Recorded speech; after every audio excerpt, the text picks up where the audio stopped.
నేడు Telangana economic association 9th annual conference సందర్భంగా Mahatma Gandhi university Nalgonda నందు 2 days వర్క్షాప్స్ నిర్వహించడం జరుగుతున్నది. మరి ఈ తెలంగాణ ఎకనామిక్ అసోసియేషన్ వాళ్ళు నేను పేపర్ ప్రజెంట్ చేయడానికి అవకాశం ఇచ్చారు. నేను growth potentialities of handloom industry in Telangana state అనే అంశం పైన నేను సవివరంగా 22 పేజీల పేపర్ ప్రజెంట్ చేయడం జరిగింది. తెలంగాణ రాష్ట్రంలోని చేనేత రంగం యొక్క స్థితి, చేనేత రంగంలో కావాల్సినటువంటి ముడి పదార్థాల అవసరము, వాటి యొక్క లభ్యత, సప్లై చేసేటువంటి సప్లై ఛానల్స్, వీటన్నింటికి మించి రాష్ట్ర ప్రభుత్వం అమలు చేస్తున్నటువంటి వివిధ సంక్షేమ ఆర్థిక అభివృద్ధి పథకాలని సంపూర్ణంగా నేను నా పేపర్లో ప్రజెంట్ చేయడం జరిగింది.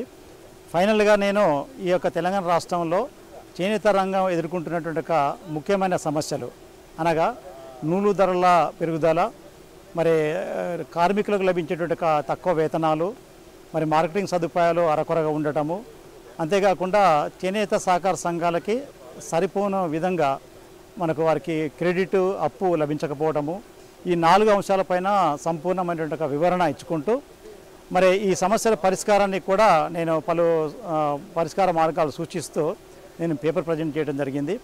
మరి నాకు ఈ టీ అసోసియేషన్ వాళ్ళు ఇచ్చినటువంటి అవకాశము నేను అందిపుచ్చుకొని మన చేనేత రంగం యొక్క స్థితిని యొక్క రాష్ట్ర వ్యాప్తంగా ఈరోజు ప్రచురింపజేయడం జరిగింది. అంతేకాకుండా నెక్స్ట్ వచ్చేటువంటి 10th యాన్యువల్ కాన్ఫరెన్స్లో ఆ రోజు యొక్క వారి యొక్క యాన్యువల్ బుక్లో మన యొక్క ఆర్టికల్ పేపర్ ప్రజెంట్ అవుతుంది. డెఫినెట్గా అది ప్రభుత్వానికి వెళ్ళినట్టయితే ప్రభుత్వం ఈ యొక్క పరిష్కారాల మార్గాలని అమలు చేయడానికి, సమస్యలని నివృత్తి చేయడానికి తగు చర్యలు తీసుకుంటుందని ఆశిస్తున్నాను. మరి ఈ విధంగా పోస్ట్ రిటైర్మెంట్ కూడా నేను చేనేత రంగంలో ఉన్న అనుభవంతో ఆ రంగం యొక్క అభివృద్ధికి నా వంతు సాయశక్తి కృషి చేస్తూ మరి చేనేత రంగం ఇంకా ముందుకు వెళ్ళాలని చెప్పేసి కోరుకుంటున్నాను. Telangana economic association professional organization. ఇది 2016లో ఏర్పడింది. అంతకుముందు ఆంధ్రప్రదేశ్ ఎకనామిక్ అసోసియేషన్ ఉండేది. రాష్ట్రం ఏర్పడ్డ తర్వాత తెలంగాణ ఎకనామిక్ అసోసియేషన్ ఏర్పాటు చేయటం జరిగింది. ఎవరి కోసం, దేనికోసం అన్నప్పుడు ఆల్ యూనివర్సిటీ టీచర్సు, కాలేజీలో ఉండే టీచర్సు, డిఫరెంట్ డిగ్రీ కాలేజెస్లో ఉండేవాళ్ళు అన్నమాట, research scholars working in various universities, వీళ్ళందరి కోసం. తర్వాత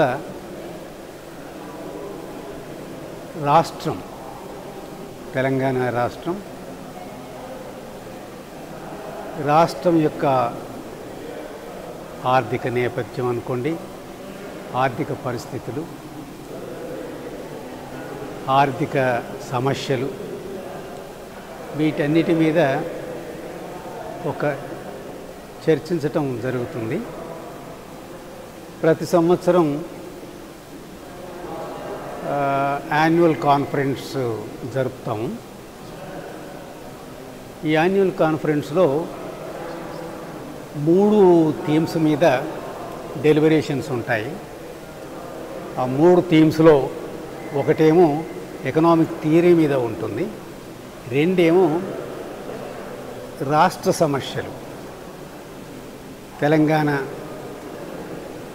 రాష్ట్రం దాని వివిధ రంగాలకు సంబంధించి అగ్రికల్చరు, ఇండస్ట్రీ, తర్వాత service sector, welfare programmes, infrastructure programmes, వీటన్నిటికి సంబంధించి టాపిక్స్ని ఎన్నుకోవటం, ఆ టాపిక్స్ మీద ప్రతి సంవత్సరం డెలిబరేట్ చేయటం, చర్చించటం, దాని చర్చల ప్రతిఫలంగా వచ్చిన ఆ సాహిత్యాన్ని పబ్లిష్ చేయటం, సర్క్యులేట్ చేయటం, ప్రభుత్వానికి కూడా అందించటం, ఈ పని తెలంగాణ ఎకనామిక్ అసోసియేషన్ ఏంటంటే చేస్తుంది. తర్వాత దాని ఇంటెన్షన్లో రెగ్యులర్గా ఎకనామిక్ సబ్జెక్ట్ని టీచ్ చేస్తున్న టీచర్స్కి కొన్ని వర్క్షాపులు కానీ సింపోజియమ్స్ కానీ సెమినార్స్ కానీ ఆర్గనైజ్ చేయటం, రీసెర్చ్ మెథడాలజీ మీద డిస్కస్ చేయటం, స్కాలర్స్కి హెల్ప్ చేయటం, వాళ్ళకు ఉపయోగపడేట్టుగా ఉండేట్టుగా చేయటం, ఇవన్నీ కూడా కొన్ని ఆబ్జెక్టివ్స్ తెలంగాణ ఎకనామిక్ అసోసియేషన్కి ఉన్న ఆబ్జెక్టివ్స్ అన్నమాట. సో వీటికి సంబంధించే మా చర్చలు సాగుతుంటాయి. ఆ చర్చల ప్రతిఫలంగా వచ్చిన ఆ రిజల్ట్స్ని ప్రచారంలో పెట్టడం, అందరికీ ఎకనామిక్ టీచర్స్ అందరికీ అందించటం, స్కాలర్స్కి ఇంతకుముందే చెప్పినట్టు ప్రభుత్వానికి కూడా అందించటం, చేరవేయటం. ప్రభుత్వం కూడా కొంత హెల్ప్ చేస్తుంది, ఫైనాన్షియల్గా కొంత సపోర్ట్ చేస్తుంది. అఫ్కోర్స్ అంటే కొంత గ్యాప్స్ కూడా ఉంటాయి అనుకోండి, బట్ చేస్తుంది. సో గవర్నమెంట్ని ఆ రకంగా కృతజ్ఞతలు ఏంటంటే చెప్తుంటాం. So this is about in nutshell Telangana economic association గురించి. మహాత్మా గాంధీ యూనివర్సిటీలో department of economics and Telangana economics association వారి ఆధ్వర్యంలో 2 రోజున నేషనల్ సెమినార్ని నిర్వహించడం జరుగుతూ ఉన్నది.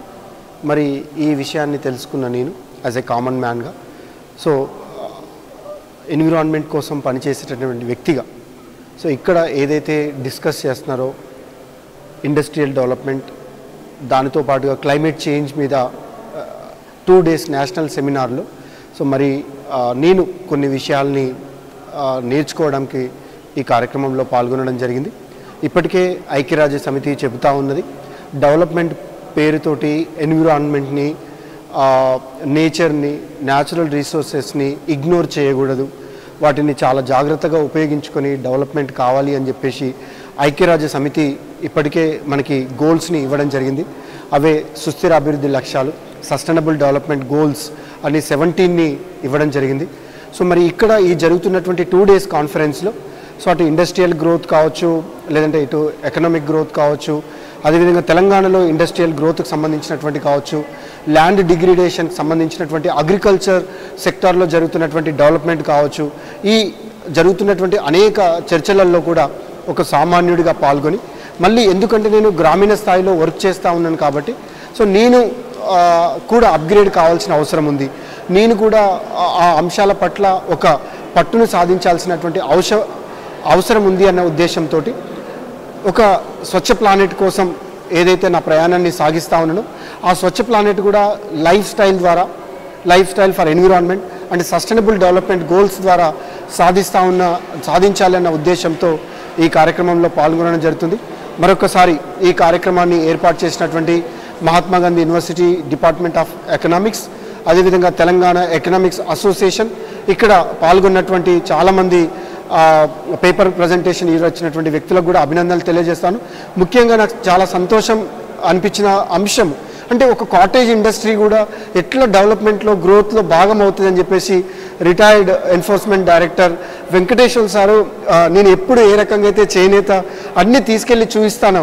సో ఇక్కడికి వచ్చినటువంటి చాలామంది రీసెర్చ్ స్కాలర్స్కి, చాలామంది ప్రొఫెసర్స్కి, చాలామంది రిజిస్ట్రార్స్కి కూడా తను ఒక ఐ ఓపెనింగ్గా అంటే డెవలప్మెంట్ అంటే ఎలా మహాత్మా గాంధీ చెప్పిన అంటే మనం మహాత్మా గాంధీ యూనివర్సిటీలో ఏదైతే డిస్కస్ చేస్తూ ఉన్నామో మహాత్మా గాంధీ గారు చాలా సందర్భాల్లో చెప్పారు. తన యొక్క ఎడ్యుకేషన్ మోడల్ కూడా నై తలీం అని చెప్పేసి ఇవ్వడం జరిగింది. వారు చెప్పినటువంటి భారతదేశానికి గ్రామాలే పట్టుకొమ్మలు అని చెప్పేసి చెప్పడం జరిగింది. సో మరి అట్లాంటి పట్టుకొమ్మలైనటువంటి ఖాదీ విలేజ్ ఇండస్ట్రీస్ సంబంధించినటువంటి కానీ, కాటేజ్ ఇండస్ట్రీస్కి సంబంధించినటువంటి అంశాలు కానీ, హౌస్ హోల్డ్ సంబంధించినటువంటి ఇండస్ట్రీస్ అంటే మీడియం అండ్ స్మాల్ స్కేల్ ఇండస్ట్రీస్ని ఏ రకంగా మనం అభివృద్ధి చేసుకుంటే అటు అభివృద్ధి ప్లస్ ఇటు పర్యావరణం రెండు సుస్థిరంగా జరుగుతాయి అనేటటువంటి అంశాలని పేపర్ ప్రజెంటేషన్ ద్వారా ఇచ్చినటువంటి వెంకటేశ్వర సార్కి మరొక్కసారి హృదయపూర్వక అభినందనలు తెలియజేస్తా ఉన్నాను. ధన్యవాదాలు.